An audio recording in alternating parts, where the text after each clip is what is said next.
आपको लगेगा कि यहाँ पर किसी मर्तबे की ख्वाहिश में नहीं आए, सिर्फ हमारी मोहब्बत में आए हैं। किसी मर्तबे की ख्वाहिश न मकाम चाहता हूँ, जो बदल सके जमाना वो निज़ाम चाहता हूँ। जो मुसर्रतों से भर दे गम जिंदगी का दामन, जो मुसर्रतों से भर दे गम जिंदगी का दामन, वही सुबह चाहता हूँ, वही शाम चाहता हूँ।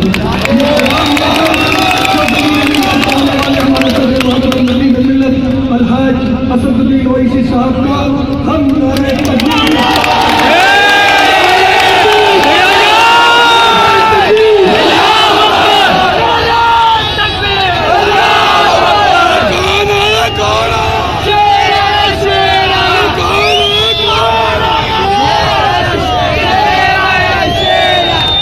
भाई नीचे बैठो भाई।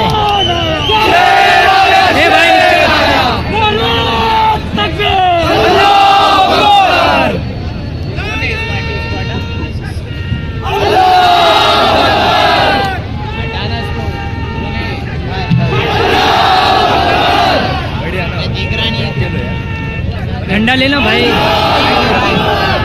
अरे भाई डेस्क की हटा दिए।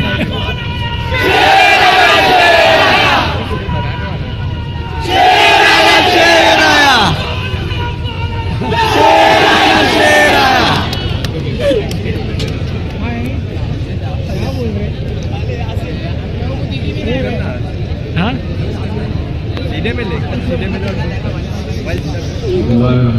सीधा ही तो है बे।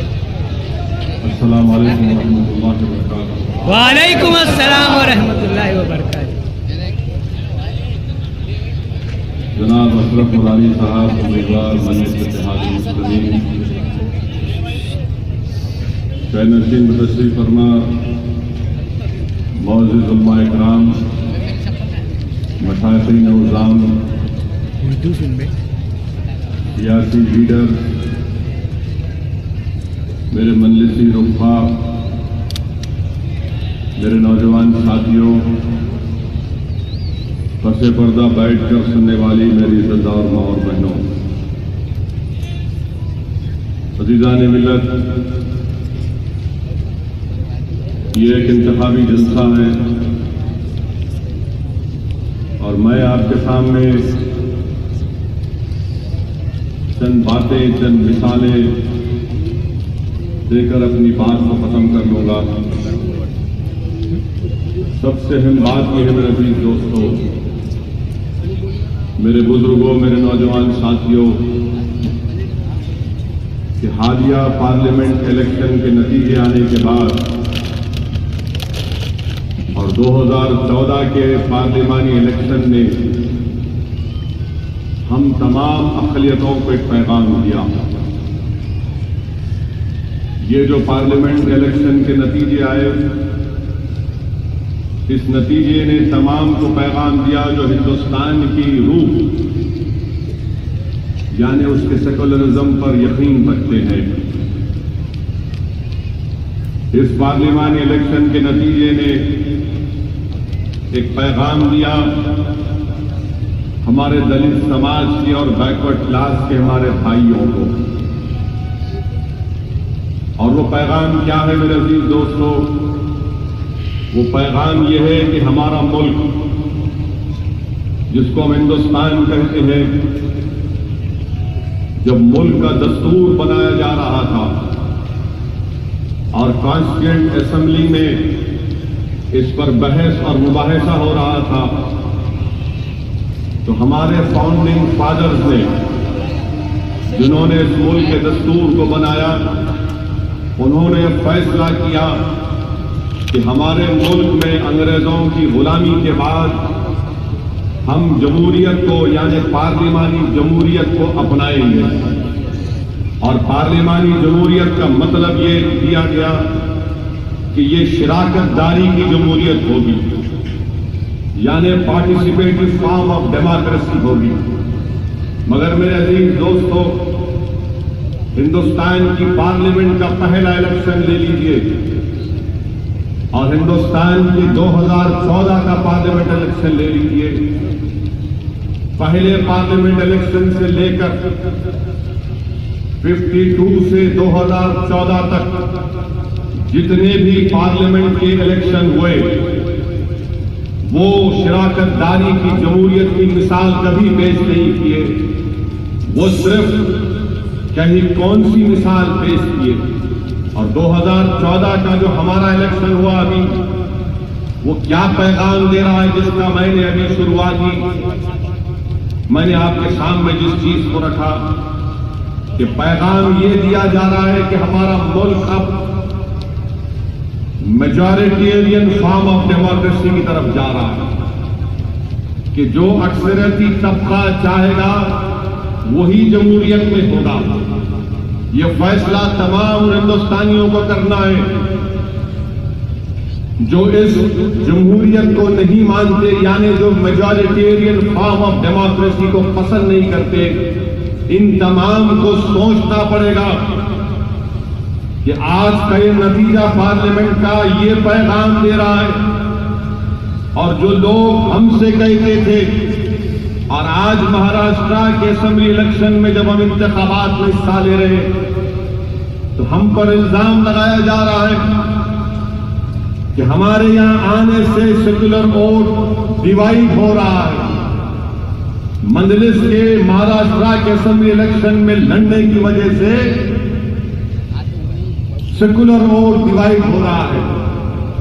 हम इन तमाम लोगों से पूछना चाहेंगे, खास तौर से मेरा सवाल कांग्रेस और राष्ट्रवादी कांग्रेस से है। मैं आपके सामने ये बात इसलिए रख रहा हूं ताकि आपको मालूम हो जाए कि कौन हकीकी मानों में हमारा दोस्त है। अगर मैं दुश्मन हूं तो फिर अगर तुम दोस्त हो तो तुम कैसी दोस्ती निभा रहे हो कि 2014 के पार्लिमानी इलेक्शन में महाराष्ट्र में कैसे बीजेपी और शिवसेना 42 पार्लियामेंट सीट पर कामयाबी हासिल कर लिए। अगर तुम अच्छे थे, अगर तुम सेकुलरिज्म की पॉलिसी पर गामजन थे, तो फिर कैसे यहां पर इतनी बड़ी तादाद में एक कम्युनल कॉम्बिनेशन कामयाब हो गया? क्या इसका जवाब कांग्रेस और राष्ट्रवादी कांग्रेस के पास है? मेरे सवाल का जवाब दे सकते हो। और मैं आप तमाम से एक बात पूछना चाहूंगा। मेरा सवाल ज्यादा बड़ा नहीं है। क्या मुंब्रा की आवाम ने पार्लियामेंट के इलेक्शन में बीजेपी शिवसेना को वोट दिया? आपने बीजेपी और शिवसेना को वोट तो नहीं दिया ना? क्या मजलिस का कैंडिडेट था पार्लियामेंट के इलेक्शन में? तो फिर हमने किसको वोट दिया? हमने इन नामनिहाद सेकुलर पार्टी के लोगों को वोट दिया। सवाल ये पैदा होता है कि महाराष्ट्र में तो हमने आपको वोट दिया, मगर आपका वोट कहां चले गया? कहां गया मराठा वोट? कहां गया ओबीसी का वोट? ये तमाम के तमाम तो शिवसेना बीजेपी के साथ चले गए। अब जब कांग्रेस और राष्ट्रवादी कांग्रेस की कश्ती समंदर में डूब रही है तो पुकार रहे अल मदद मुसलमान, अल मदद मुसलमान। डूब रहे हैं तो बोल रहे हमारा हाथ थाम लो, हमको डूबने से बचा लो, हमको कपड़े उतरने से पहले बचा लो। ये इनकी असल प्रैक्टिस है। पार्लियामेंट इलेक्शन में तो तुम मोदी को रोक नहीं सके, आप नहीं रोक पाते कम्युनल कॉम्बिनेशन को। और जब हम आते हैं तो हम पर एक सवाल किया जाता है। दूसरी अहम बात मेरे दोस्तों, जिस बात का खदशा था हमको हमेशा कि लोग कहते बीजेपी आ गई, इसमें क्या है। मैं आप तमाम से सामने बात को रखना चाहूंगा कि 31% वोट बीजेपी एनडीए ने हासिल किया, मगर इसके बाद क्या हो रहा है मुल्क में। हिंदुस्तान के वजीर आजम नरेंद्र मोदी जो बड़े मशहूर हुए अपना एक बयान देकर कि अगर गाड़ी के नीचे कुत्ते का बच्चा भी आ जाता है तो मुझे तकलीफ पहुंचती है, और जब लोगों ने पूछा ये मिसाल आप क्यों दे रहे हैं तो बोले मैं इंसान नहीं हूं क्या। और जब हम खड़े होकर कोई हक को बयान करते हैं तो हमारे को इल्जाम लगा दिया जाता है कि मजलिस के जो एमपी और एमएलए हैं वो भड़काऊ भाषण देते हैं, हम पर इल्जाम लगा दिया जाता है। यही हिंदुस्तान के वजीर आजम नरेंद्र मोदी ने पार्लियामेंट में, लोकसभा में, प्रेसिडेंट एड्रेस में जवाब देते हुए अपनी तकरीर में जुमला कहा कि 1200 साल की गुलामी से हमको निजात मिली। हम पूछना चाहते हैं मिस्टर प्राइम मिनिस्टर, ये जुमला आपने न्यूयॉर्क के मेडिसन स्क्वायर गार्डन की तकरीर में भी इस्तेमाल किया कि 1200 साल की गुलामी। अंग्रेजों की 150 साल की गुलामी को आप और हम जानते हैं, मगर क्या इस मुल्क में 650 साल मुसलमानों की हुकूमत आरएसएस और बीजेपी के लिए गुलामी थी? क्या हमने गलती की ताजमहल बनाकर, लाल किला बनाकर? अगर आज मुल्क में अगर किसी को पर्दे का निजाम किसी ने किया तो हमारे हुक्मरानों ने किया। 1200 साल की अगर गुलामी है नरेंद्र मोदी, जिसमें 650 साल मुस्लिम हुक्मरानों की हुकूमत है, तो बताओ इस मुल्क की आजादी में सबसे ज्यादा अगर किसी ने खून बहाया तो हमारे उलमाओं ने बहाया। अगर 650 साल की हुकूमत गुलामी है बीजेपी आरएसएस वालों, तो शायद तुम ये बता दो कि तुम्हारा आरएसएस की खाकी चड्डी पहनकर किसी ने अंग्रेजों के खिलाफ जंग आजादी में नहीं। यही हमारे उलमाए किराम थे जिन्होंने अपनी सियाही से फतवा दी दिया और सियाही सूखने से पहले अपने खून को बहाया अंग्रेजों के खिलाफ। दिल्ली की जामा मस्जिद से लेकर मौजूदा पाकिस्तान के रोड पर जो दरो दीवार थे, पेड़ थे, उस पर हमारे उलमाए किराम की लाशें थी। बताओ कौन किसने काला पानी की सजा पाई? क्या तुम जानते हो मिस्टर प्राइम मिनिस्टर अल्लामा फजल खैराबादी कौन थे? क्या तुम जानते हो मिस्टर प्राइम मिनिस्टर के रेशमी रुमाल की तहरीक किसने शुरू की थी? कुछ नहीं मालूम आपको। कहां थी आरएसएस? गुरु गोलवालकर कहां थे? हेगडेवर कहां थे? अरे तुम्हारे बड़े बड़े लोग अंग्रेजों से माफीनामा लिखकर दिए थे कि हमको बाबा माफ कर दो। ये वो हम थे जिन्होंने अपनी जानों को पेश कर दिया। आज हमसे कहते हैं कि यह गुलामी का दौर था।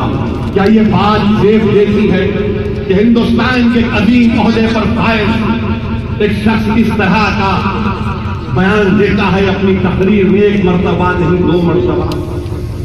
दिल्ली के लाल किले से वजीर आजम खड़े होकर अच्छा बयान दिए, कहा कि 10 साल तक फिरका और फसाद नहीं होना चाहिए। ठीक है, 10 साल क्यों मिस्टर प्राइम मिनिस्टर, 100 साल ले लीजिए, मगर हमको एहसान जाफरी के कातिलों को सजा भी दिला दो वजीर आजम। इस मुमरा की एक बच्ची थी मिस्टर प्राइम मिनिस्टर, जिसका नाम इशरत जहां था। आज इशरत जहां के अगर रूह को अल्लाह आवाज देगा तो मुमरा की आवाम से पुकार कर कहेगी कि मुझसे अभी तक इंसाफ नहीं हुआ। क्या मिस्टर प्राइम मिनिस्टर आप इशरत जहां की मां से इंसाफ कर पाएंगे? आप 10 साल का मोरेटोरियम बोलते, हम 100 साल कह रहे हैं। हम भी चाहते हैं कि हिंदुस्तान में कोई गड़बड़ ना हो, मगर इंसाफ तो करना पड़ेगा ना मिस्टर प्राइम मिनिस्टर। आप बोल रहे 10 साल और आपके चेले बोल रहे लव जिहाद।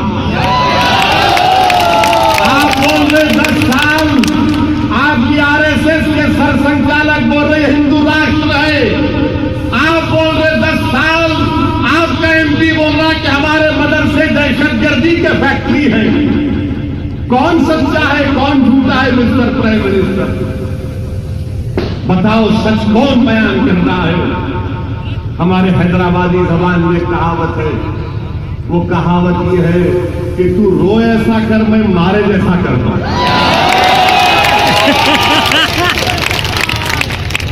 इन खड़े रह के बोल रहे 9-10 साल तक नहीं, वहां नीचे से पुकारा लव जिहाद। हम प्राइम मिनिस्टर से पूछना चाह रहे हैं, आप एक रिपोर्ट पेश कर दीजिए मुल्क के सामने कि क्या मुस्लिम खवातीन की आबादी में इजाफा हुआ है क्या? अगर लव जिहाद वाकई में हुआ तो कितने खवातीन में इजाफा होना चाहिए ना पॉपुलेशन का, वो पेश नहीं कर सकते। बताइए अजीज दोस्तों, क्या नहीं हुआ? 100 दिन में अगर ये हाल रहा तो 5 साल में अल्लाह ही मालिक है। 100 दिन में क्या क्या नहीं हो गया। अब तो ये कहा जा रहा है वजीर आजम की तरफ से कि झाड़ू लेकर अब साफ करेंगे। बहुत अच्छा है, हम भी साफ कर रहे। उलमाए किराम की मौजूदगी में कह रहा हूं कि हमारे रसूल रहमत सल्लल्लाहु अलैहि वसल्लम ने फरमाया कि सफाई आधा ईमान है। 1400 साल पहले आका ने फरमा दिया। आपको अब ख्याल आया तो अलग बात, अच्छा है, कोई बुरी बात नहीं। 1400 ईयर्स अगो, मगर झाड़ू से साफ सफाई से दिमाग में जो गंदगी है, दिल में जो बुग़्ज़ है, नफरत है, वो कैसे साफ होगा मिस्टर? उसके लिए तो दुनिया का कोई आला भी नहीं निकल सकता। झाड़ू से रोड की गंदगी तो साफ हो सकती है, कचरा साफ हो सकता है, मगर दिलों में जो नफरत है, दिमाग में जो फितूर है, उसका कैसे खातिमा? उसका खातिमा मुमरा के नौजवानों तुम्हारे इतिहास से हो सकता। उसको सिर्फ उस नफरत को, उस साजिश को जो तुम्हारे खिलाफ तैयार की जा रही है,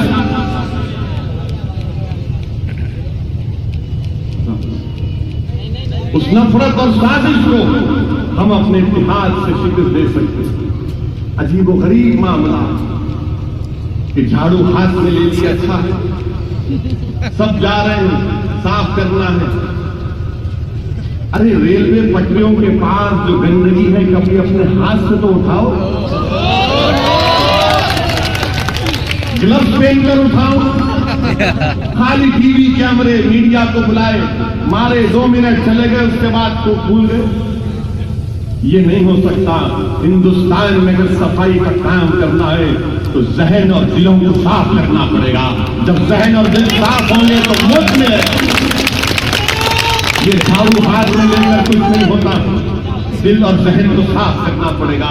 मगर जो नफरत का बीज बोया जा रहा है, अफसोस के साथ कहना पड़ता है कि आरएसएस के सरसंचालक की तकरीर दूरदर्शन पर दिखाई गई और यह कहा गया कि नहीं, कौमी अहमियत की हामिल तकरीर थी। तो मैं चैलेंज कर रहा हूं हिंदुस्तान के वजीर आजम को, जनवरी में मिलादुन नबी का जुलूस निकलता मुमरा से, क्या लाइव टेलीकास्ट करेगा दूरदर्शन?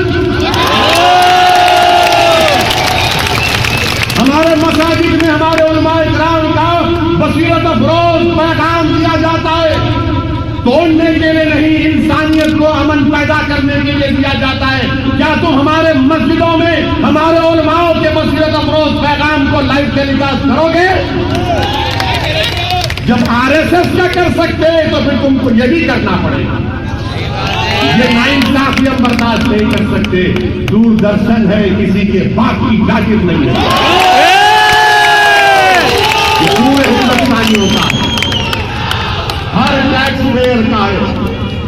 हमको भी मिलना चाहिए मौका। बुलाओ हमारे उलमाओं को, खड़ा कर दो उनको, देखो कैसा बोलेंगे। जहनों की सफाई कर देंगे, दिल की सफाई कर देंगे, सब साफ कर देंगे। तुम बुलाओ तो सही। मेरे अजीज दोस्तों, आज ये हालात हैं कि हमारा मुल्क मेजॉरिटेरियन फॉर्म ऑफ डेमोक्रेसी की तरफ जा रहा है। जो श्रीलंका में आज हो रहा है, खुदा ना खास्ता मुस्तकबिल में कहीं हमारे मुल्क में ना हो जाए। जो पाकिस्तान में हो रहा है, कहीं हमारे खुदा ना खास्ता हमारे मुल्क में ना हो जाए। जो कहां पर नहीं हो रहा है कि जिनको घरों से निकाल दिया जा रहा है, भूटान बर्मा में क्या हो रहा है, यही मेजॉरिटेरियन अक्सरियती जमहूरियत, इसको मुसल्लत करना, ये वहां पे तबाही और बर्बादी का बाइस बन रहा है। हम तो हर हिंदुस्तानी से कह रहे हैं कि जागो जागो, ये सिर्फ मेरा मसला नहीं है, ये सिर्फ मेरा मसला नहीं है, पूरे मुल्क को सोचना पड़ेगा। मगर कांग्रेस और राष्ट्रवादी कांग्रेस के लोगों, हमसे ये मत कहो कि आ जाओ हमारे साथ। अगर आना है तो सबको साथ आना है। तुम मेरे लीडर नहीं बन सकते, मैं भी थोड़ा बहुत छोटा मोटा गली का लीडर हूं। मैं तुम्हारी गुलामी कबूल करने को तैयार नहीं हूं। मैं छोटा बच्चा नहीं हूं कि उंगली पकड़कर तुमने 60 साल मुझे उंगली पकड़कर चलाया और कहा कि तुझे कुछ नहीं मालूम, तू बैठे रहे, तू बैठ खाली, तो कुछ मत कर। और जब बात आई सेकुलरिज्म की, कहा कि हमको पेश कर दिया, आ जाओ सामने। 60 साल हमने सेकुलरिज्म का बोझ उठाया। मैं इन तमाम पार्टियों से कह रहा हूं कि अब मेरे खंडों में ताकत नहीं रही भाई, अब मैं और ये सेकुलरिज्म का बोझ नहीं उठा सकता। आप उठाओ, आपके पास नौजवान लीडर थे, आप उठाओ। हम 60 साल उठाते आए, इतना उठाए कि हम झुक गए सबके सामने। मेरे नौजवानों, आज हमको आपको एक फैसला करना है कि क्या हम ऐसे माहौल में, ऐसे पुराशुभ दौर में हम क्या करेंगे। क्या हम अपने खानों में बटे रहेंगे या फिर हम मिलेंगे? क्या हम मुत्तहिद होंगे या फिर हम ऐसे ही निफाक की कैफियत में रहेंगे? याद रखो, अगर आज तुम करवट नहीं दोगे तो आने वाली नस्ल हम तमाम को माफ नहीं करने वाली। वो आने वाली नस्ल हमसे कह रही है कि मुत्तहिद हो जाओ। और याद रखो, 2000 लोगों का कत्लेआम हो गया, मगर दुनिया उसको नहीं देखती।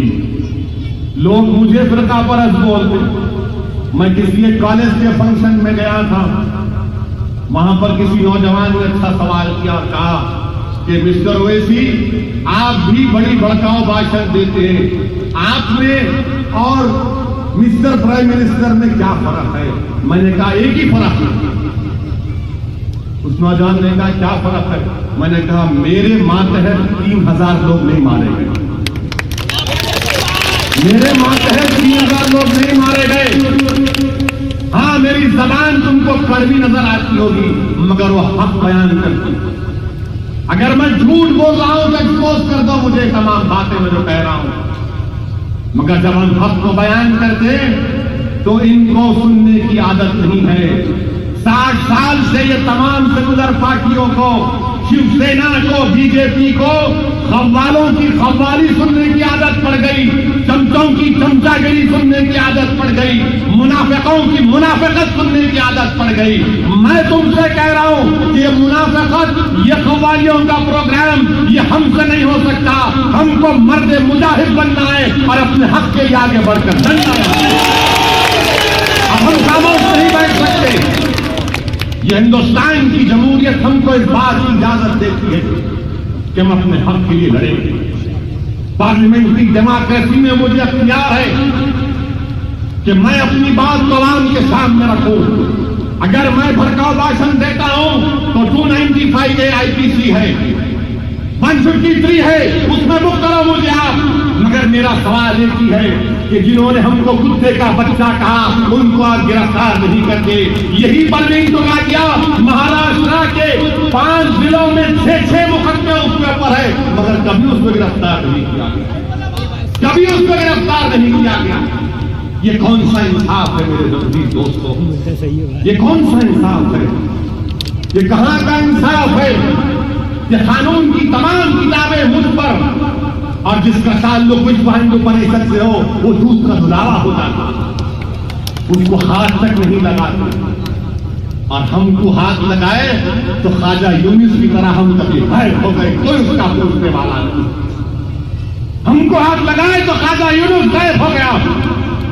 बताओ, कोई ख्वाजा यूनुस के ताल्लुक से क्यों नहीं बात करते? क्यों ख्वाजा यूनुस की जबान नहीं थी क्या? क्या ख्वाजा यूनुस इंसान नहीं था क्या? मेरे अजीज दोस्तों, ये तलब गुफ्तगू करना पड़ेगा। मैं तुमको अक्लमंद बनाने के लिए नहीं आया हूं। बहुत हो चुका अक्लमंद अक्लमंद, अब अक्लमंद नहीं, तुमको अब दीवाना बनना है इंशाअल्लाह। तुमको अपने हक के लिए लड़ना है। जब तक तुम मजनू की कैफियत नहीं पैदा करोगे तुम कामयाब नहीं हो सकते। नौजवानों को बड़ा शौक है लैला मजनू की कहानी सुनने का। मजनू को कितनी मोहब्बत थी लैला से। हज का जमाना है, वाकयात में आया कि मजनू हज करने गया, लोग बोले चल। मीना के मैदान में किसी खैमे से लैला की आवाज आई तो दिन भर भागता रहा, कहां है मेरी लैला, कहां है मेरी लैला। लैला मर गई, लोगों ने नहीं बताया उसको। तो मजनू ने क्या किया, जितने कब्रिस्तान थे हर कब्रिस्तान के पास गया, मट्टी उठाता और सूंघता, बोलता नहीं यहां मेरी लैला की खबर नहीं।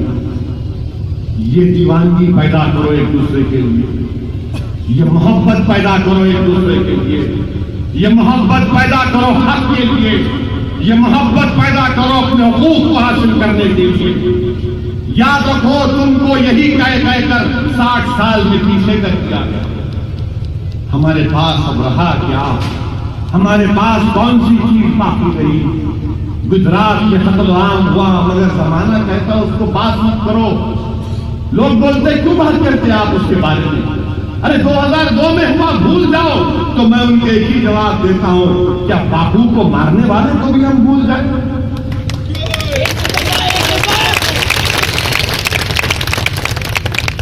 क्या इंदिरा गांधी के कत्ल को भूल जाए? भूल जाओ। क्या राजीव गांधी के जिस्म के जो हिस्से बम ब्लास्ट में उनको शहीद कर दिया गया, मार दिया गया, उसको भूल जाए? 6 दिसंबर को भूल जाए?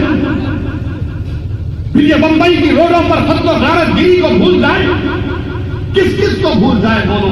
अरे हम तो अपने आप को भूल गए, और कितना भूलने को बोलो? हम तो अपने आप को भूल गए, हम तो अपने आप को भूल गए, हम तो भूल भुलैयों में भटक गए तुम्हारे बातों में आकर। श्री कृष्णा कमीशन का क्या हुआ?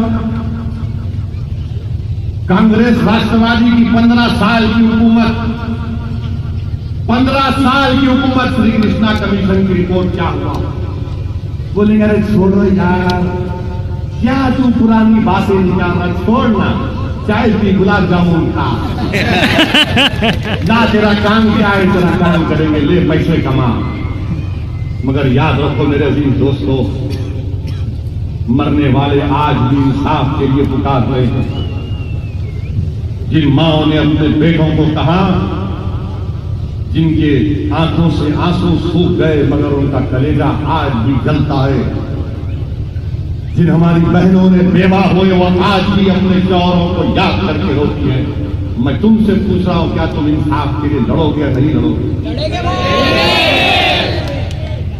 श्री कृष्णा कमीशन को भूल गए। आप 15 साल हुकूमत में थे ना। मैं बुरा हूं, मैं मानता हूं, मैं भड़काऊ भाषण देता हूं, दुनिया का सबसे खराब आदमी मैं हूं, मैं मानता हूं, चलो। मगर आप तो अच्छे हैं ना, आप तो सफेद कपड़ा पहनते, मैं शेरवानी पहनता और वो भी आज काले रंग की पहनते। आप तो सफेद हैं, हर तरह से सफेद हैं, आपकी गंदगी दिखती नहीं, हमारी गंदगी दिख जाती। ठीक है, हम अंधे हैं, आपके पास भी नहीं है। मगर बताओ कौन इंसाफ करेगा? मेरे अजीज दोस्तों, ये मसाइल हैं, इस पर हम खामोश नहीं बैठ सकते। ये सेकुलरिज्म, यकीनन सेकुलरिज्म के हम भी कायल हैं, मगर सेकुलरिज्म का मतलब ये नहीं है कांग्रेस राष्ट्रवादी कि हम जिंदगी भर तुम्हारी गुलामी करें, तुम्हारे पैरों के पास पड़े रहे कुत्तों की तरह। नहीं, हम रसूल रहमत की उम्मत हैं। जब तक हम हैं दुनिया रहेगी, हम नहीं तो दुनिया नहीं आती। मैं नहीं उलमाए कान से पूछ तो तुम जाकर याद रखो, ये तुम्हारा मुकाम है, तुम्हारी अजमत काबतुल्लाह से बढ़कर है नौजवानों, तुम्हारी अजमत उससे बढ़कर है। मगर तुमको अपना मुकाम, अपनी अजमत का तुमको लिहाज नहीं, क्योंकि तुमने अपने मनसब को भुला दिया, अपने बुजुर्गों को तुमने तालीम को छोड़ दिया, तूने इल्म को छोड़ दिया, तुमने सब चीज को छोड़ दिया। एक जमाना था कि हमारे पास हिसाब करने वाले मैथमेटिशियन थे, तो हम दुनिया का हिसाब करते थे। हमारे पास साइंसदान थे, हम दुनिया का इलाज करते थे। मगर हमारी कमजोरियों की वजह से आज दुनिया हमारा इलाज कर रही है। एक जमाना था कि हम कपड़े बांटते थे, आज ठीक मंगने पर मजबूर हो गए। क्यों हुआ ये सब? क्योंकि हमने अपने मनसब को भुला दिया। नौजवानों, अपने बुजुर्गों की मनसब को याद करो, याद करो अपने बुजुर्गों के मनसब को। और कुछ करना नहीं है, सिर्फ दो चीजों पर अमल करना है, दो चीजों पर अमल करना है। और किससे मोहब्बत करना है? किससे मोहब्बत करना है?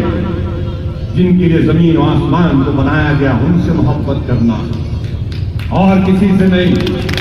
डरना किससे है? अल्लाह से डरना है। कांग्रेस, राष्ट्रवादी, बीजेपी, शिवसेना, मोदी वोडी कुछ नहीं। मोहब्बत के ताल्लुक से क्या खूब किसी ने कहा, वो जबान जिसको सब कुल की कुंजी कहे, उसके नाफिज़े हुकूमत पे लाखों। मेरे अजीज दोस्तों, ये पैगाम देना जरूरी समझता हूं मैं, और बहुत हिसाब करना है। 4 मरतबा मुझे रोका गया आने से, 4 मरतबा। हमारे रऊफ दादा नहीं है यहां पर, वो बुलाते थे, परमिशन देते थे, और घर पर हमारे गुमराह की पुलिस आ जाती। बेचारे पुलिस वाले क्या कर सकते, नौकरी करना है। कई मरतबा पुलिस घर को आगे मेरे, मैं बोला भाई परमिशन अभी दिए नहीं, आप नोटिस दे रहे हैं? बोले सर ले लो ना। अच्छा, मैं बोला क्या है नोटिस में? तो बोले नहीं, अभी शबे कदर है, फिर गणपति है, उसके बाद रमजान है, आप बाद में आए। अरे मैं बोला बास, ये तो आप मेरा पूरी फुल बुकिंग कर दी, एडवांस बुकिंग कर दिया कि मैं 3 महीने तक ही ना हूं। बोले क्या करना सर? नहीं मत आओ, अभी मत आओ, अभी ये है, अभी वो है। अच्छा, हैरत की बात तो ये है, मैं कागज लाया हूं। कल मैं, आप बोर तो नहीं हो रहे ना?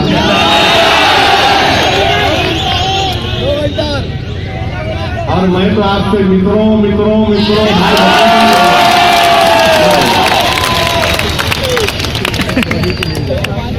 कल मैं औरंगाबाद से गाड़ी में आपके शहर को पहुंचा। होटल से निकल के जा रहा हूं भिवंडी में जलसा करने के लिए। हमारे को एक लव लेटर दी। मैं बोला क्या है भाई? बोले सर ले लो ना। अरे बोला तुम की लेना भाई, ले लो ना, ले लो, सब लेकर दे दो। ये भड़काऊ भाषण गलत माने नहीं निकालना। नहीं गलत, मैं क्या ले लो, मैं दे देता हूं। लव लेटर दिया गया। मैं उम्मीद कर रहा था कि यहां पर भी मेरे को थाम देंगे, मगर मैं शुक्रगुजार हूं, नहीं दिए मेरे को। नहीं मालूम जाने के बाद देते शायद। लेटर दिया गया। हमारे लांगे साहब है, senior inspector Nizampura police station Bhiwandi में। मेरे को अफसोस इस बात का होता कि इसमें सेकेंड पैराग्राफ में लिखते कि Nizampura is a communally sensitive city and the communal tranquility of the city is very fragile. In the past, the city has witnessed very sensitive communal rights. अरे यार, कभी तो ये तो स्क्रिप्ट तो चेंज कर लो। ये क्या कोई हिंदी पिक्चर की तरह रटे जा रहे communally sensitive, witness communal riots. आखिरी कम्युनल फसाद कब हुआ था थाने में भाई साहब? कब हुआ था? 85 में? हाँ, 84 में हुआ था। 30 साल में आप लिख रहे, झूठ लिख रहे मेरे को कि कम्युनल राइट्स हुए। 30 साल में अगर हो रहे तो फिर आप नौकरी क्या कर रहे हैं? हमेशा वो लिख रहे communal riots, witness very sensitive communal riots. मैं उनको बोला भी देखो भाई जरा पूछ लो, बोले नहीं दे लो। मैं बोला दे दो, आप ये लिखिए। अच्छा फिर इसमें ये भी लिखे कि अगर कोई कम्युनल टेंशन की स्पेलिंग भी नहीं लिख सकते। हम अनपढ़ है ना भाई, हम गाड़ी बोलते दहशतगर्द। आजकल तो नया इल्जाम लगा रहे पूरे के पूरे कहते IS के हम लोग। टेंशन की स्पेलिंग CENTION। शेक्सपियर पूछो हमको नोटिस दीजिए क्या है ये। मैं हिंदुस्तान की पार्लियामेंट में खड़े होकर तकरीर कर सकता हूं बगैर कोई नोटिस के। मैं वजीर आजम के सामने खड़े होकर उनके खिलाफ बोल सकता हूं, और हम जहां जाते महाराष्ट्र में हमको रोक दिया जाता। आखिर क्या बात है? रमजान में अकबरुद्दीन ओवैसी रोजा खोलने के लिए आ रहे हैं। हिंदुस्तान का कॉन्स्टिट्यूशन में फ्रीडम ऑफ रिलीजन एक फंडामेंटल राइट है, और दुनिया की कोई ताकत ये फंडामेंटल राइट नहीं छीन सकती। मगर हमको रोक दिया गया, कोर्ट को जाना पड़ा, बाद में मालूम हुआ तो अमेंड करके। मालेगांव में जा रहा था तो मालेगांव पे रोक के मेरे को नोटिस दिया। बोला क्या है भाई, दे लो। बोला दे दो। क्या लिखे इसमें, पढ़ के सुनाओ। तो बोले साहिब आप ही पढ़ लो। बोला नहीं आती अंग्रेजी में, रोजा लग रहा था मेरे को भी। उसमें लिखे क्या लिखे, उसमें ये लिखे कि आप इशारों से भी कुछ नहीं बोलना। अरे मैं बोला ये कैसा आपको मालूम हुआ मैं इशारों से बोलने वाला हूं? मैं अभी तक वो डिग्री हासिल नहीं किया जो बेजुबान है उनको समझाने के लिए भी कोशिश करता हूं। तो बोले वो कौन है? बोला आप खड़े हुए सामने मेरे मुंह में जबान आप खींच दे रहे, आपके भी जबान नहीं है। यानी रोजा खोलने जा रहे तो बोले इशारों से भी तुम कुछ नहीं बोलते। मैं बोला दुआ तो कर सकते हो ना भाई, दुरूद शरीफ तो पढ़ सकते हो ना भाई, फंसुरना अला कौमिल काफिरीन तो बोल सकता हूं ना। बोले क्या है? बोला नहीं दुआ है। ठीक है करूंगा। तो अब आप लोग आमीन सुनने बोले अभी तक, बोलिए आमीन। तो ये है हाल आपके महाराष्ट्र में, ये हमारा हाल। कोई पार्टी के लीडर को नोटिस नहीं देते 149 CPC की। मैं तो हमारे पुलिस कमिश्नर साहब से रिक्वेस्ट करूंगा कि प्लीज मेरी मदद करो आप। मैं हिंदुस्तान का एक पार्लियामेंटेरियन हूं, मैंने भी अल्लाह और हिंदुस्तान के दस्तूर के ऊपर हल्फ लिया हूं। क्या यह बात अच्छी है कि आप मुझे रोक देंगे, मुझे नोटिस देंगे? क्या आप कल प्राइम मिनिस्टर बंबई को आए थे उनको नोटिस दिए? क्या कांग्रेस के पृथ्वीराज को नोटिस दिए? क्या अजीत पवार को नोटिस दिए? क्या RSS पाटिल को नोटिस दिए? किसको नोटिस दिए? मेरे को क्यों दिए? तो किसी ने उठकर कहा मजमे से तुम एक ही तो मर्द होना। मैं बोला ये भी अभी मालूम हुआ, इसका भी इनके साथ अभी हुआ। तो अब मालूम हुआ कि अशरफ मुलानी को क्यों मारा गया, क्योंकि बच्चा मर्द है, ये बच्चा नहीं। ये क्या है बताइए आप, ये क्या है बताइए आप? हम क्या बोले फिर? अगर यही हमारी जमहूरियत रहेगी तो याद रखो मेरे अजीज दोस्तों, हमारी जमहूरियत खत्म हो जाएगी। ये जमहूरियत के लिए अच्छा नहीं हो रहा है कि तुम मेरी जबान को बंद करने की कोशिश कर रहे हो। मैं इन तमाम से कहना चाह रहा हूं, कांग्रेस और राष्ट्रवादी कांग्रेस, RSS, BJP, शिवसेना से, कि मैं मर जाऊंगा मगर अपनी जबान को रोकूंगा नहीं। इंशाअल्लाह ये सर कटेगा मगर तुम्हारे सामने झुकेगा नहीं। जब तक जिस्म में सांस रहेगी असदुद्दीन ओवैसी इंशाअल्लाह ताला अपनी जबान को जुम्बिश देगा। हक के लिए, मजलूम से इंसाफ के लिए तुम मुझे नहीं रोक सकते इंशाअल्लाह। ये क्या हो रहा है? ये क्या हो रहा है मेरे भाई? ये ऐसे ऐसे काम हो रहे हैं मेरे अजीज दोस्तों। और फिर आप देखते कि हमको इस्लाम ने इन्हों आके वो डिवाइड कर दे। अच्छा, मैं डिवाइड कर रहा हूं, फिर आप मैच फिक्सिंग करे थे क्या पार्लियामेंट इलेक्शन में? आप बोल दिए थे ले ग्राउंड छोड़ दिया तो मार ले, चौके छक्के मार ले, 42 बना ले, हम 6 पे दम तोड़ते। हम कुछ करेंगे तो नहीं करना, हम है ना। तुम क्या मेरे माई बाप है? तुम क्या माफिया डॉन है? तुम क्या मेरी रिज्जत के मालिक हो? खुदा ना खास्ता, क्या एक दिन आ जाएगा इसी चलता रहेगा तो हमको सांस भी इनसे पूछ के लेना पड़ेगा। हम इनसे पूछ के सांस लेना, ये कौन है? लोग इक़्तिदार पर है, आज इक़्तिदार पर है, कल नहीं है इंशाअल्लाह। इंशाअल्लाह अब मजा आएगा खेल का, अब मजा आएगा। अरे दुनिया में कोई वाहिद अगर कोई है तो हम हैं। हुकूमत नहीं, दौलत नहीं, जुल्म सहते हैं, लड़ते हैं और फखर से कहते हैं कि हाँ हम जिंदा हैं। इक़्तिदार नहीं हमारे पास, कुछ नहीं है। घर बार उजाड़ दिया गया, सब चीज बच्चों का इनकाउंटर कर दिया गया, जेलों में डालकर सड़ा दिया जा रहा। मगर कोई निकल के कहता है तो क्या कहता है? खुद वल्लाह अहद। बताओ अभी दोस्तों, ये कौन मिसाल पेश कर सकता? मगर नौजवानों, अपनी ताकत का अंदाजा तुमको नहीं है। अपनी ताकत का अंदाजा लगाओ, उठो, करवट लो। आज जमाना तुमको पुकार पुकार कर कह रहा है कि उठ जा, उठ जा, समझ जा। अपने मुकद्दर के फैसले तुम करो। हमारे मुकद्दर के फैसले कांग्रेस राष्ट्रवादी नहीं करेगी। अब हम करेंगे हमारे मुकद्दर के फैसले। ये कौन सा इंसाफ है, मुझे बताइए आप। मैं पूछना चाहता हूं कांग्रेस और राष्ट्रवादी कांग्रेस से कि पूना में मोहसिन शेख को मारा गया। चीफ मिनिस्टर, सॉरी साबिक़ा चीफ मिनिस्टर, अब इंशाल्लाह हमेशा एक चीफ मिनिस्टर रहेंगे जिंदा रहेंगे।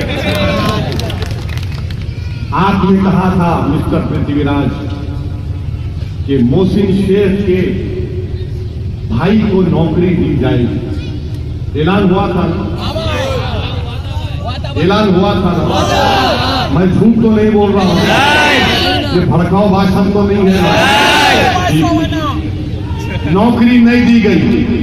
चीफ मिनिस्टर ने कहा कि हमारे पास हम जीआर इशू नहीं करेंगे, हमारे पास कोई सहूलत नहीं है, मरने वाले को नौकरी नहीं देंगे। आज भी शोलापुर में मोहसिन शेख का वालिद रोता है।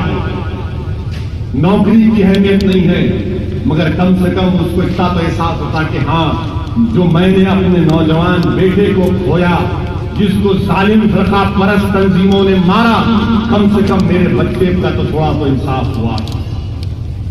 कौन सी पार्टी वाले जाकर इमदाद किए? मैं गया दूसरे दिन महाराष्ट्र के सैयद मोइन को बोला, जाओ, जाकर हम जो दे सकते दो, मदद करो उनकी, और इंशाअल्लाह ताला जिंदगी भर हम करते रहे। मोहसिन शेख को नौकरी क्यों नहीं देते? क्या राष्ट्रवादी कांग्रेस के जो लोग लड़ रहे हैं इलेक्शन कि मैं तेरा भाई हूं, मैं तेरा भाई हूं, मैं तेरा दोस्त हूं, मैं तेरा दोस्त हूं, और अशरफ मलानी तुम्हारा दुश्मन है, तो ठीक है, मोहसिन शेख के भाई को नौकरी दिलाओ, नौकरी दिलाओ मोहसिन शेख के भाई को। अब क्या दिला सकते? अब तो खुद की नौकरी भी आ गई है। अब तो खुद की नौकरी जाने वाली है इंशाअल्लाह। बहुत रोके ना, नहीं कुछ भी करना नहीं आना, ले लो, मुंगरा नहीं आना। मैं बोला ठीक है, एक दिन तो आऊंगा, जरूर आऊंगा और अवार्ड को अवार्ड दूंगा।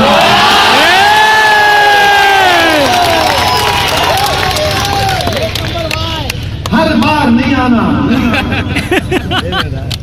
ऐसा हो गया जैसा ये हिंदुस्तान का हिस्सा नहीं है।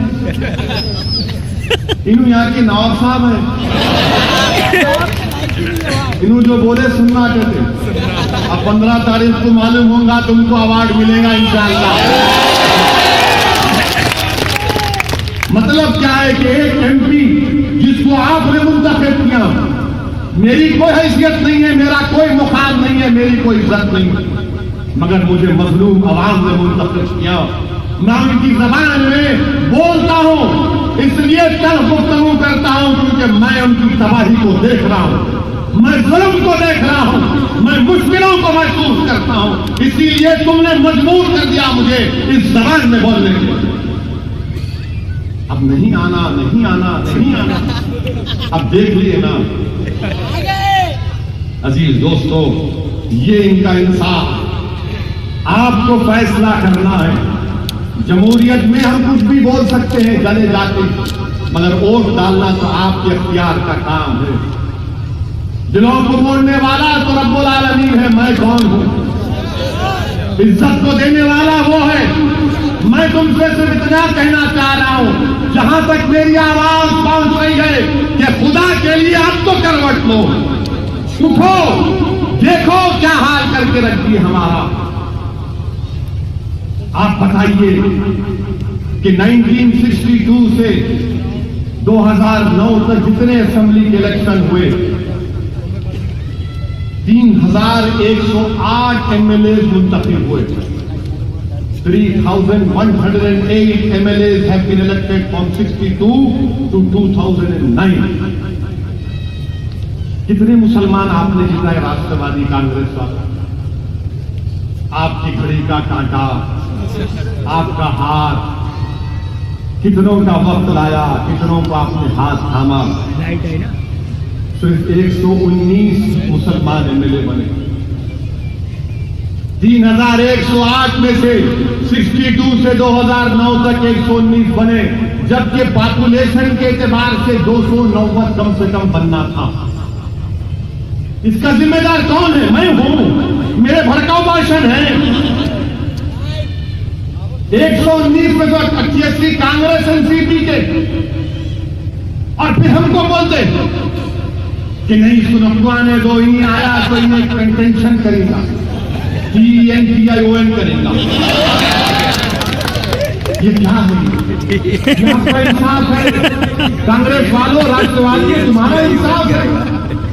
वोट हमारा, राज तुम्हारा। ये अब नहीं चलने वाला। वोट हमारा, राज तुम्हारा नहीं। वोट भी हमारा, कैंडिडेट भी हमारा, राज भी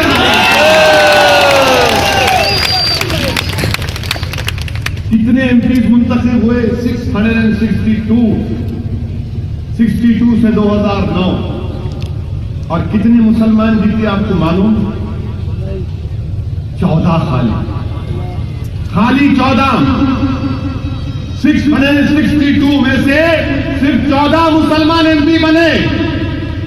बताओ कम्युनल कौन है? कौन मुझसे दुश्मनी रखता है? कौन मुझे ऐवान असेंबली और ऐवान पार्लियामेंट में नहीं देखना चाहता? हम वोट डालते आए, मगर ये हमको नहीं डालते वोट। क्या हम इनके गुलाम हैं? क्या इन्हें हमारे जमीर को खरीद किया? खुदा ना खास्ता। क्या हम इतना डरते हैं इनसे? क्या हम इनसे इतना परेशान हो जाते हैं कि अपने उम्मीदवार को कामयाब नहीं कर सकते? मेरे अजीज दोस्तों, ये फिगर्स आपके सामने है। आप बताइए, आप क्या करेंगे? आप अगर कोई महाराष्ट्र की विधानसभा में आपका एमएलए होगा तो खड़े होकर लड़ेगा, पूछेगा ये मेरे सवालात हैं, ये जवाब दो, ये काम है, ये काम करवाओ, मगर कोई पूछने वाला नहीं। और जितने हैं वहां पर, वो सब के सब तो आर्केस्ट्रा है, शो बॉयज हैं, जोकर्स हैं, जोकर्स हैं ये लोग बेचारे हमारे भाई। जब टीवी पे इनसे कभी मुकाबला होता क्या नाम है, तो प्रोग्राम से पहले या प्रोग्राम के बाद महाराष्ट्र के कई पार्टी के स्पोक्स पर्सन बात करते हमारे से, जरा थोड़ा हमें हमारे पे आहिस्ता जाना, गरम नहीं हो जाना हमने। फिर कभी पार्लियामेंट में तकरीर होती तो बराबर SMS करते, क्या बोले भाई, तो बताते आप ही बोलते, मैं बोला तुम क्यों नहीं बोलते? अरे हमारी मजबूरी समझो। अरे बोला क्या मजबूरी है भाई, मरना तो एक दिन है। एलेक्जेंडर जब दुनिया से गया, जब अलेक्जेंडर की लाश लेकर जा रहे थे तो अलेक्जेंडर ने वसीयत की थी कि मेरे दोनों हाथों को खुला रखना। लोगों ने पूछा क्यों? उसने कहा कि दुनिया को मालूम होना कि जिसने आधी दुनिया को फतेह किया वो दुनिया से खाली हाथ लेकर जा रहा है। तो मेरे नौजवानों, इस दुनिया से जाना है, इस मट्टी की खाक बनना है, कम से कम एक जियाले बन के जाओ। जब तुम जाओगे दुनिया से तो दुनिया याद रखे तुमको कि हाँ, ये कैसा मर्द था, ये कैसी बहन थी जिसने हमेशा हक का साथ दिया। ये बन के जाओ।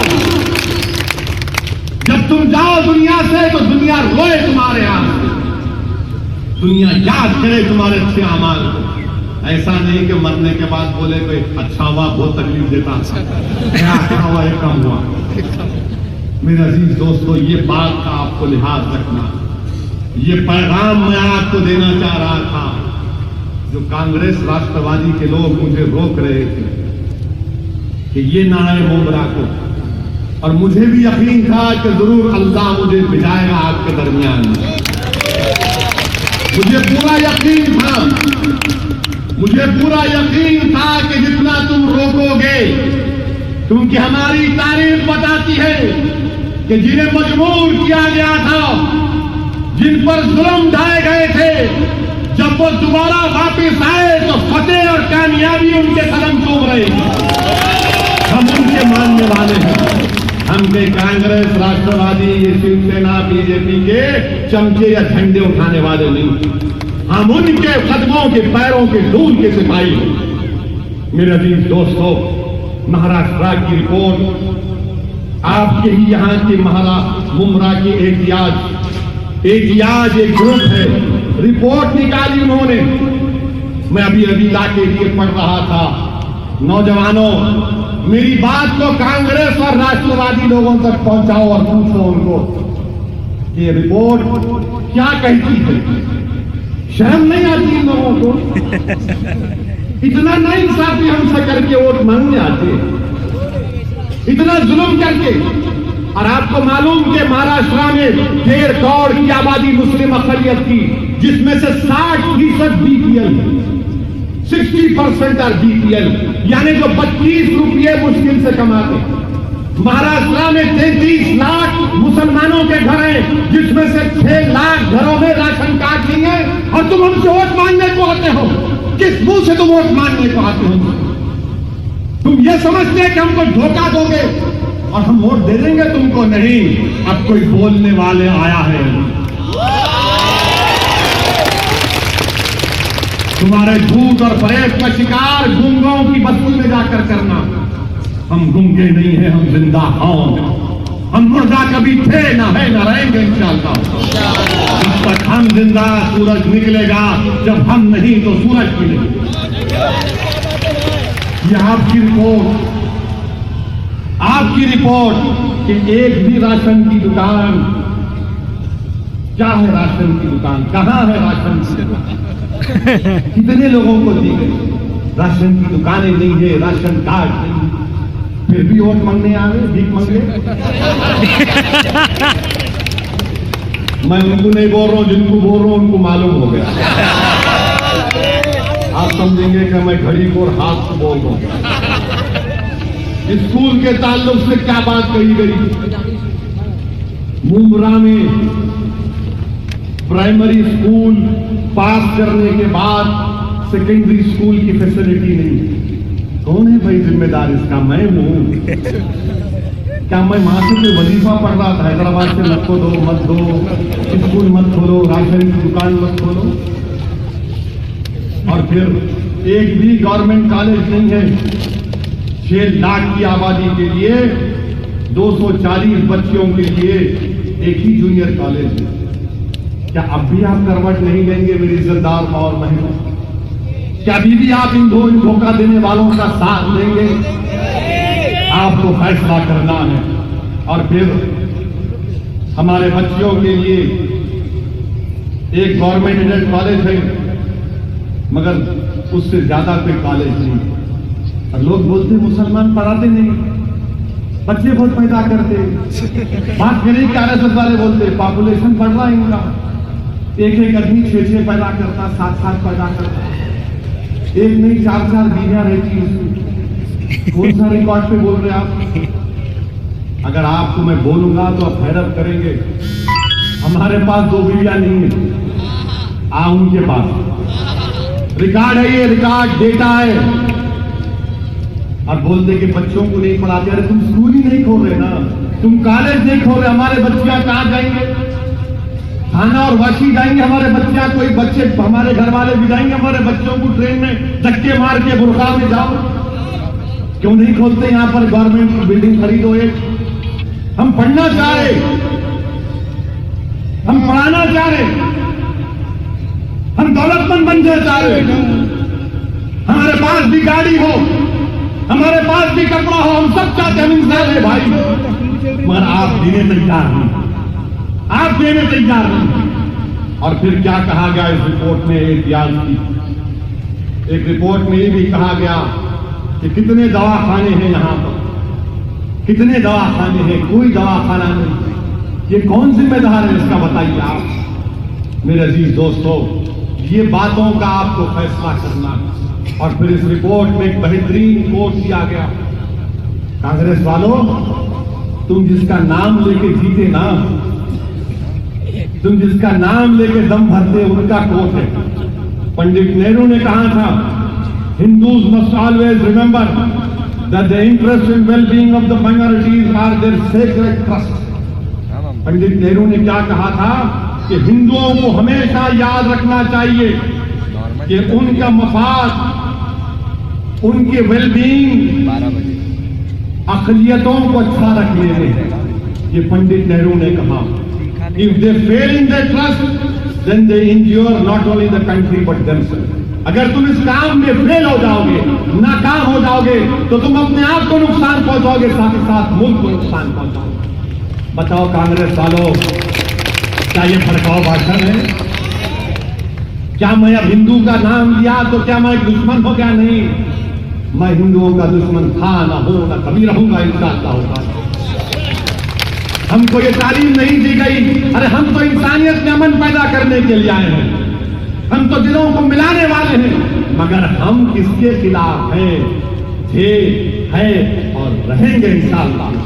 हम हर जालिम के खिलाफ हैं, हम हर फिरका परस्त के खिलाफ हैं, जो हमको हक नहीं देता उनके खिलाफ है हम। आप हमारा साथ नहीं देते, आप हमारा हक नहीं देते हम। आज हमारे पुलिस वाले यहां पर खड़े हुए हैं, मैं उनको ही बताना चाह रहा हूं, हैदराबाद में जहां पर भी जाता हूं मेरे को कोई सिक्योरिटी नहीं है। मैं आपको बोझ नहीं देता, मैं बगैर सिक्योरिटी के फिरता हूं। मगर मेरा एक ही सवाल है राष्ट्रवादी कांग्रेस से, कांग्रेस वालों से, कि महाराष्ट्र में 2,97,000 की पुलिस फोर्स में 3% भी मुसलमान क्यों नहीं? क्यों नहीं है? 2012 में एक भी मुस्लिम आईपीएस ऑफिसर नहीं। कौन रोका आपको? क्यों महाराष्ट्र की गवर्नमेंट की मुलाजमतों में खाली 4% हमारा हिस्सा है? अरे क्या तुम हमको चपरासी की नौकरी भी नहीं दे सकते? चपरासी की नौकरी भी नहीं दे सकते हमको? क्यों नहीं हमारे को गवर्नमेंट स्कूल खोलते? बस स्टैंड के लिए 1.5 किलोमीटर दूर जाना पड़ता। ये तमाम आपने किया 15 साल में, पर आप बोलते नहीं शिवसेना बीजेपी को रोकना है, हमारा साथ दो। नहीं, हमारे में इतनी ताकत है, खुदा की कसम हम में इतनी ताकत है कि हम अपने हाथों से, अपनी सियासी सोच से बीजेपी और शिवसेना का मुकाबला करते आए हैं और करते रहेंगे। डर और खौफ हमारे सामने कोई माने नहीं रखता। तुम हमको डराओ मत, तुम डर रहे हो उससे, मैं नहीं डर रहा हूं। मेरे पास है क्या भाई? डाकू जो है पैसे वाले के घर में डाका डालता, झोपड़ी में आता, हमारी में डाका डालू, क्या मिलता उसको? खाना भी नहीं मिलता उसको। हाँ, अगर कल आ गया तो बोटी जरूर मिलती है।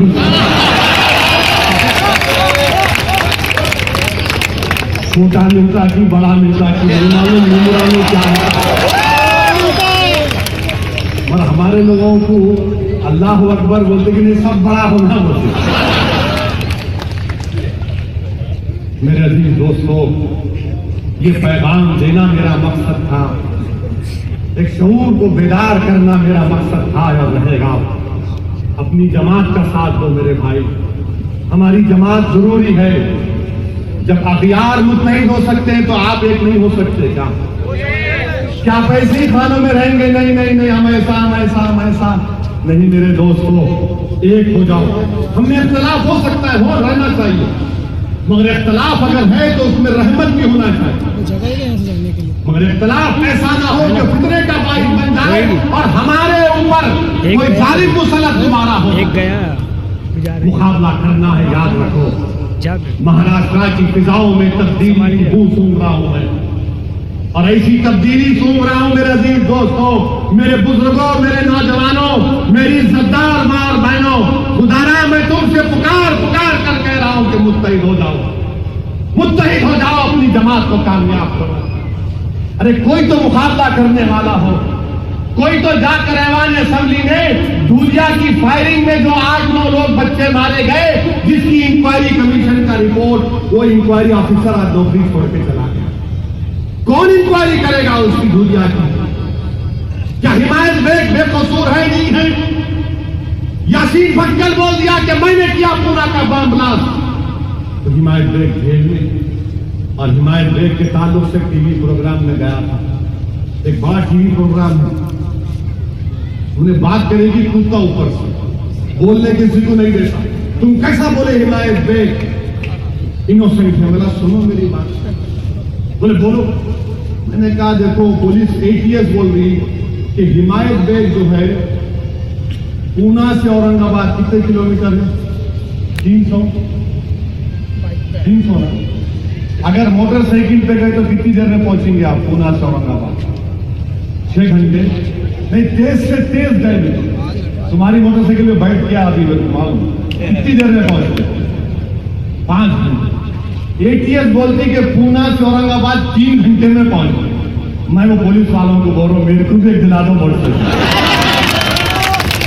मेरे को भी एक मोटरसाइकिल होना वो, मेरे को भी शौक है। अभी बुढ़ा नहीं हुआ मैं, जब 63 ईयर्स में प्राइम मिनिस्टर बन सकते तो मैं नहीं कर सकता। मेरे को भी मोटरसाइकिल दिला दो। अच्छा, हिमायत बेग पूना से औरंगाबाद गया, टोल है, कई जगह पर टोल है, वीडियो कैमरा है, एक जगह पर भी उसका वीडियो नहीं आया। क्या हिमायत बेग जी है? क्या शो करामात है क्या उसके पास? ऐसा काम छुटकी मारा कि गायब होगा, उधर निकल गया। क्या है ये? कौन रोकेगा इन चीजों को? हमारे प्राइम मिनिस्टर बोलते झाड़ू दो, हमारे प्राइम मिनिस्टर बोलते बापू को हमने क्या दिया? मिस्टर प्राइम मिनिस्टर, हमने बापू को 3 गोलियां दी। कभी बीजेपी वाले बापू को मारने वाले गोडसे को कुछ नहीं बोलते, गोडसे को गलीज नहीं कहते, बदमाश नहीं कहते, गंदा नहीं कहते, हरामी नहीं कहते, कभी नहीं बोलते। मेरे अजीज दोस्तों, ये फिरका परस्ती दोनों की मैच फिक्सिंग है, बीजेपी से सेना की और कांग्रेस और राष्ट्रवादी की। एक वक्त तू बैठना, एक तरफ मैं बैठना। नौजवानों, बचपन में भूल गए तुम म्यूजिकल चेयर, म्यूजिक चलाते भागते सब देर, इन्हों बैठते उन्हों बैठते। अब नहीं बैठना है, अब हमको बैठना है, और एक बार बैठेंगे तो कभी नहीं उठेंगे इंशाअल्लाह। अपने आप से कोई आकर हमको अपना हाथ नहीं देने वाला है। आओ मेरे नौजवानों, मेरे अजीज दोस्तों, मेरे बुजुर्गों, अपनी जमात को मजबूत करो। अशरफ मुलानी, असदुद्दीन ओवैसी की कोई अहमियत नहीं है, तुम्हारे सामने हम खाक हैं, मगर तुम्हारी अहमियत है। तुम उम्मीदवार हो, हमको अपने मुस्तकबिल को मजबूत करना है, हमको अपने मुस्तकबिल को मजबूत करना है। तो ऐसे ऐवानों में, महाराष्ट्र की ऐवान में अपने नुमाइंदों को भिजाना है जो हमारी आवाज बने। और आखिर में एक ही बात, एक किस्सा सुना के अपनी बात को खत्म कर दूंगा कि मैंने अपने बचपने में किताब में स्टोरी पढ़ी। क्या कहा सुना था, पढ़ा था कि एक, आप जानते खूंगा जो सफेद किस्म का जानवर होता, परिंदा, खूंगा बोलते, आप लोग क्या बोलते नहीं मालूम मराठी में, बगला। बगला देखा कि जंगल में बकरी है और 2 शेर के बच्चों को बकरी पाल रही। बगला जाके बोला, बकरी तू क्या कर रही, पागल है क्या? ये बड़े होकर तेरे को खा लेंगे। तो बकरी बोली, देख मैं इन पे एहसान कर रही हूँ और ऐसा नहीं करेंगे। बगला बोला, वाह वो क्या फिलोसफिकल बात की इसने। बगला एक बार पानी के पास मच्छी खा रहा था, देखा कि चूहा जो है तड़प रहा था। बगला उसको पानी में से उठाकर साहिल पर रखा, अपने परों में लेके दबाया, जरा भीग गया था। फिर उसको छोड़ा चूहे को, चूहा भाग गया। जब बगला उड़ने की कोशिश करा तो देखा क्या कि उसके बगल में चूहा 2 जगह कतर दिया उसने। बोला ये क्या है, मैं एहसान किया, चूहा मेरे को कतर दिया। और वो बकरी जो शेर के बच्चों को पा गया, अब बगले पे हमला शुरू हो गया। चील बगले को खाना चाह रही थी। छुपते छुपाते कई दिन के बाद जब सहज हुई उसको कि जंगल में जाके बकरी को मिला, मिलकर बोला देख ऐसा हुआ मुझसे वाकया ये। तो बकरी बोली, अरे बेवकूफ तू पागल है, कभी कम ज़र्फ पे एहसान नहीं करना, ज़र्फ वाले पे एहसान करना। तू कम ज़र्फ पे एहसान करी ने तेरे भी कतर दिया। मैं शेर के बच्चों पे एहसान किया और आज ये शेर के बच्चे मेरी हिफाजत कर रहे हैं। तो मुमरा की आवाम, कम ज़र्फों को वोट नहीं देना, ज़र्फ वालों को वोट दो। पतन के निशान पर वोट देकर कामयाब करो, अपने इतिहास को कामयाब करो। शुक्रिया, खुदा।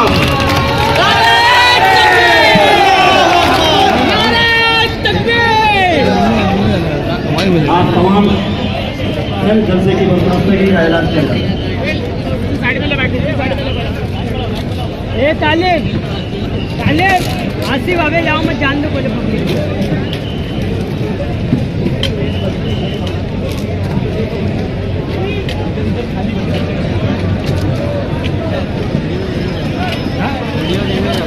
ऐसा तुम बहुत 3 और पूरी इसके मतलब 1-1.5 घंटे के फ्लैश से ले लेना नहीं है, जल्दी जाएगी अपने मिल लेगी। चेक कर लो यार, तेरा उठा दो।